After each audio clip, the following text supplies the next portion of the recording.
Good evening dear students. आप लोग का हम क्रैश कोर्स स्टार्ट किए थे 10th बोर्ड के लिए, जिसमें हम first topic life process cover कर चुके हैं। कंप्लीट वीडियो 6 पार्ट में है और पर पार्ट जो है लगभग 10 to 15 मिनट्स का होता है, जिसमें आपका कंप्लीट एनसीईआरटी बेस्ड है जो कि बोर्ड के पर्पज से है। और नेक्स्ट टॉपिक कल हम लोग स्टार्ट किए थे हेरिडिटी। सबसे ज़्यादा कंफ्यूजन इसी में आता है और सबसे ज़्यादा पढ़ाने के लिए भी यही डिमांड में आता है, हेरिडिटी पढ़ा दीजिए और समझा दीजिए। तो हेरिडिटी को हम लोग स्टार्ट किए थे कल और देखे थे कि हेरिडिटी के अंदर क्या होता है। ये जेनेटिक्स ब्रांच, साइंस में एक जेनेटिक्स ब्रांच है और बहुत ही बड़ा ब्रांच है जेनेटिक्स। उसके अंदर आता है ये हेरिडिटी। हेरिडिटी और वेरिएशन दो टर्म बहुत ही ब्रॉड टर्म है अपने आप पे, लेकिन आपके लेवल पे जो है उसको हम लोग क्लैरिफाई यहाँ पे कर रहे हैं। कल हम लोग देखे थे हेरिडिटी क्या होता है। हम लोग अपने पेरेंट्स से कुछ हद तक रिजेंबल्स कर पाते हैं बहुत सारे कैरेक्टर्स एंड फीचर्स में, तो उसको हम लोग बोलते हैं हेरिडिटी। कल आपको समझाए थे। और बहुत हद तक हम अपने पेरेंट्स से वेरी भी करते हैं, मतलब बहुत सारा ऐसा कैरेक्टर हमारे अंदर है जो हमारे पेरेंट्स में नहीं है या फिर उनमें है और हम में नहीं है। तो ये जो उसमें कैरेक्टर है और आप में नहीं है, यही कहलाता है क्या, वेरिएशंस। और हेरिडिटी क्या है, जो उसके अंदर भी कैरेक्टर है और सेम कैरेक्टर आपके अंदर भी है, वो कहलाता है हेरिडिटी। ये दो टर्म का हम लोग बहुत ब्रॉड तरीके से समझ चुके थे।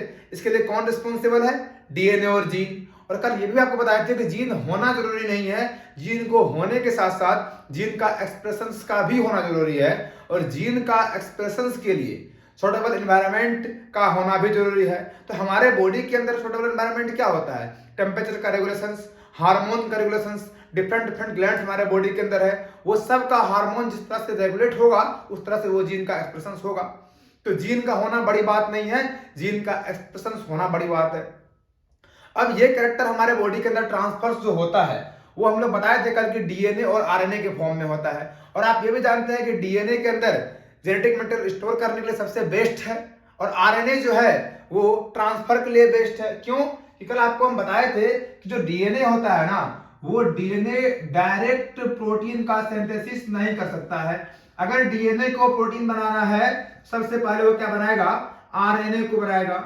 और वो जो आरएनए है वो आरएनए क्या बनाएगा, प्रोटीन सिंथेसिस करेगा। ये तीन टर्म है अपने पास कि डीएनए को अगर प्रोटीन बनाना है तो उसको आरएनए के थ्रू ही जाना पड़ेगा।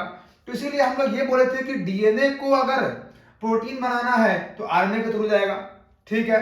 अब ये डीएनए जो है, आरएनए जो है वो प्रोटीन को बनाएगा और ये जो प्रोटीन बन चुका है अपना बॉडी के अंदर, यही प्रोटीन जो है वो कैरेक्टर को क्या करेगा, एक्सप्रेस करेगा। मतलब कैरेक्टर को एक्सप्रेस होने के लिए प्रोटीन जरूरी है।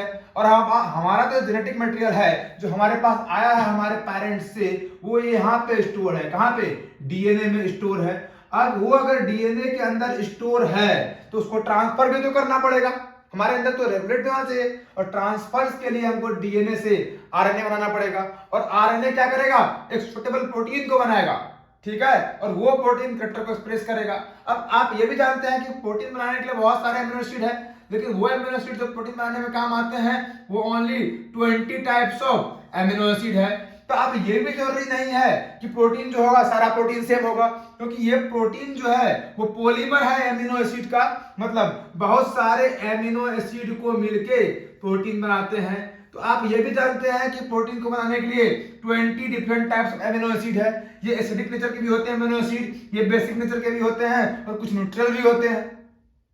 इसका मतलब ये नहीं है कि एमिनो एसिड 20 ही होता है। 20 ऐसे एमिनो एसिड है जो प्रोटीन का फॉर्मेशन कर पाते हैं। मतलब बहुत सारे एमिनो एसिड मिलके प्रोटीन का फॉर्मेशन हो जाता है, समझ पा रहे हैं। और ये एमिनो का एसिड का जो चेन होता है उसको बोलते हैं पॉलीमर ऑफ एमिनो एसिड। तो पॉलीमर ऑफ एमिनो एसिड क्या बनाएगा, प्रोटीन। अगर ये एमिनो एसिड पॉलीमर है तो सिंगल एमिनो एसिड को क्या बोलेंगे, मोनोमर। सिंगल यूनिट को क्या बोलते हैं, मोनोमर। तो जब बहुत सारे मोनोमर मिलेगा तो क्या बनाएगा, पॉलीमर बनाएगा। और वही पॉलीमर चेन क्या कहलाता है, प्रोटीन। तो अब हमारे पेरेंट्स के पास जो कैरेक्टर था जो हमारे अंदर आया हुआ है वो है डीएनए के अंदर स्टोर, उसको होना है एक्सप्रेस, तो क्या बनेगा, प्रोटीन। तो डीएनए से क्या बनेगा, आरएनए, और आरएनए से क्या बनेगा, प्रोटीन। ये हमारे बॉडी के अंदर मैकेनिज्म चलते रहता है।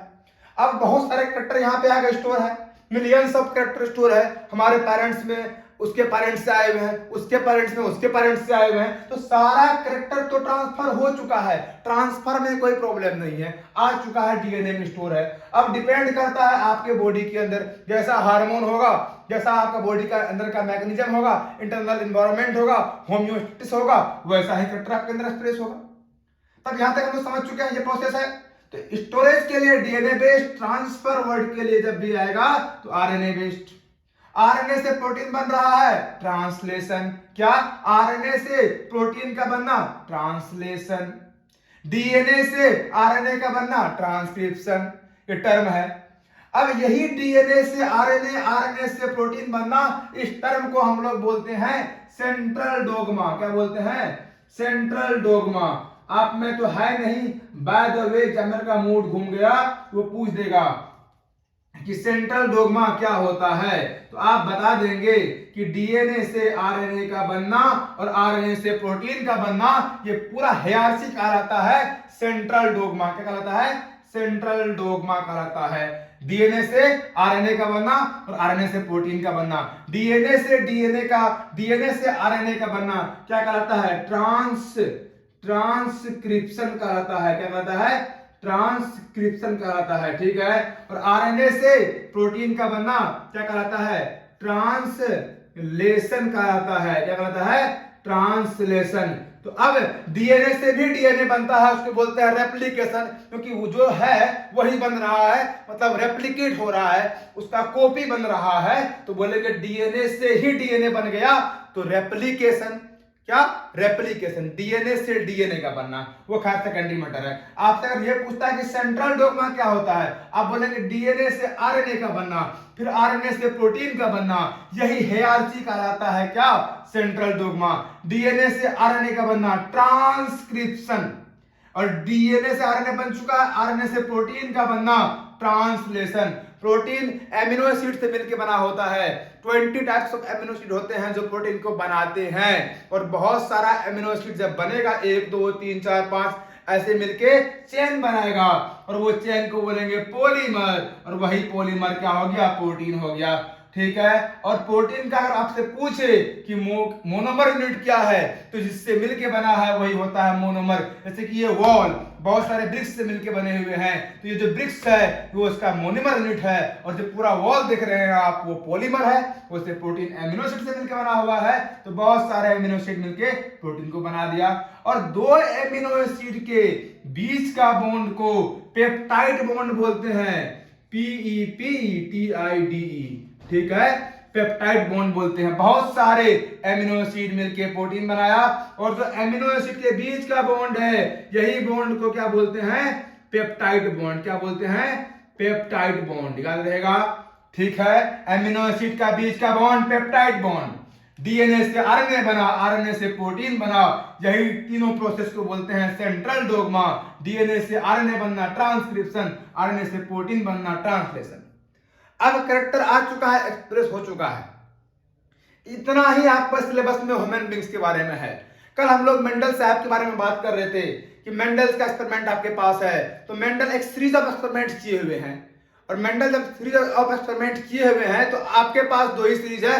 फर्स्ट इज मोनोहाइब्रिड और सेकंड इज डाइहाइब्रिड। 2 तरह का क्रॉस आपको पढ़ना है। तो मेंडल फादर ऑफ जेनेटिक्स है, आप पढ़ चुके हैं, डायरेक्ट क्वेश्चन आता है। और मेंडल जो चीज को सेलेक्ट किया था अपना एक्सपेरिमेंट के लिए वो है पी प्लांट। उसके भी बहुत सारे रीजन है। सबसे फर्स्ट रीजन है पी प्लांट का लाइफ साइकिल शॉर्ट होता है, बहुत सारे उसके अंदर वेरिएशंस देखने को मिलते हैं।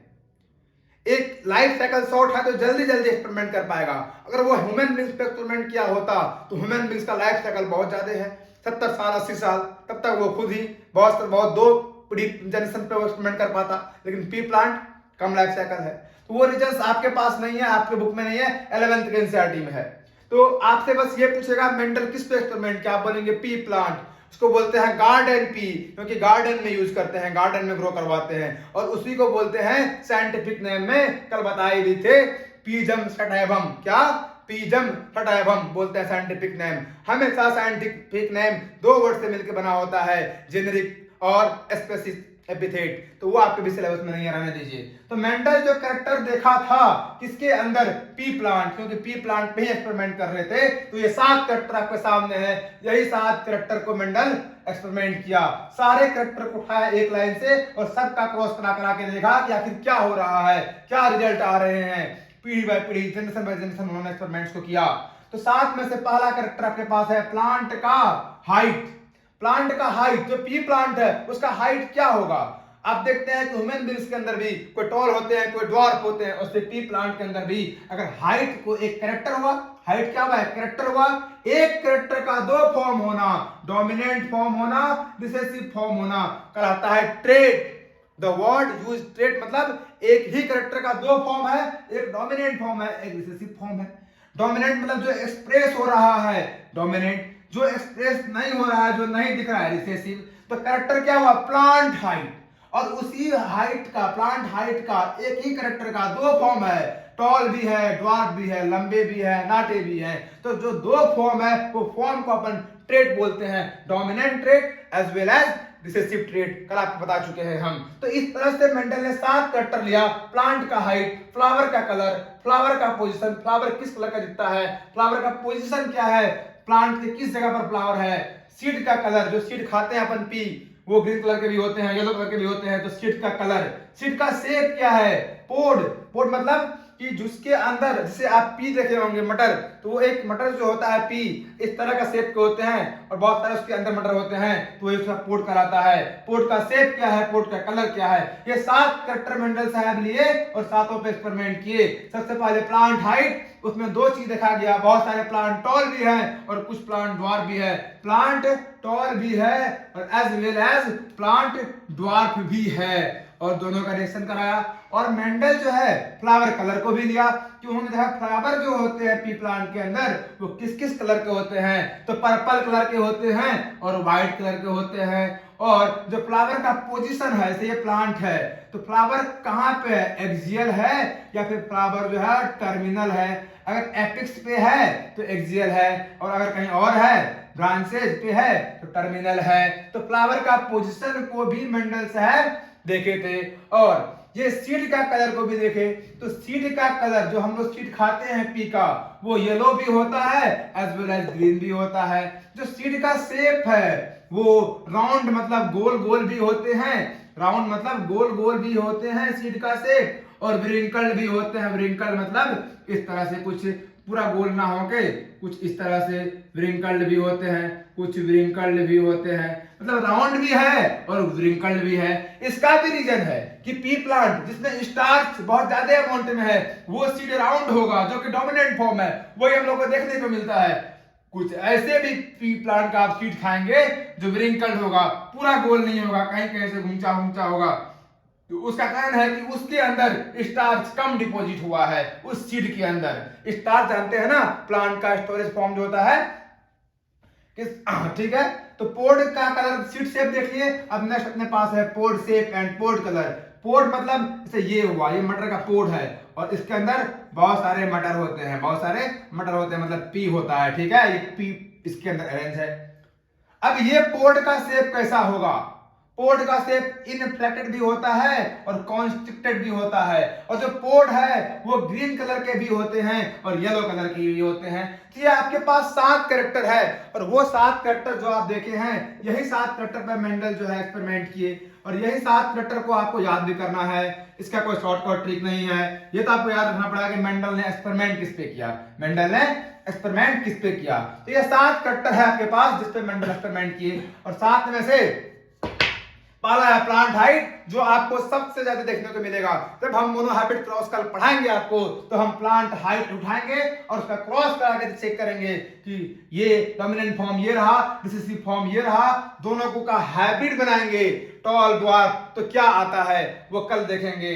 तो सबसे ज्यादा यूज होने वाला कैरेक्टर कौन सा है, प्लांट हाइट, जिसको आपको यूज करना है। बाकी ये 7 कैरेक्टर का नाम आपको याद रहेगा, प्लांट का हाइट, फ्लावर का कलर, फ्लावर का पोजीशन, सीड का कलर, सीड का शेप, और जो पोड जिसमें सीड रहता है उसका शेप, उसका कलर।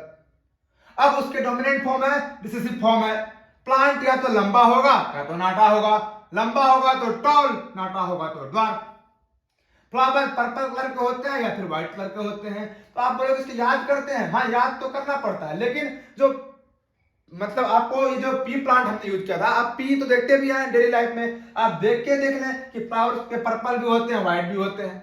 अगर आप कभी देखे होंगे तो आपको याद करना इजी हो जाएगा। वरना तो ये 7 कैरेक्टर है, उसके 2 फॉर्म है, एक कैरेक्टर का 2 फॉर्म होना वही कहलाता है क्या, ट्रेट। कैरेक्टर क्या हुआ, प्लांट हाइट, उसके ट्रेट क्या हुए, एक टॉल होना, एक ड्वार्फ होना, ये डोमिनेंट ट्रेट, ये रिसेसिव ट्रेट।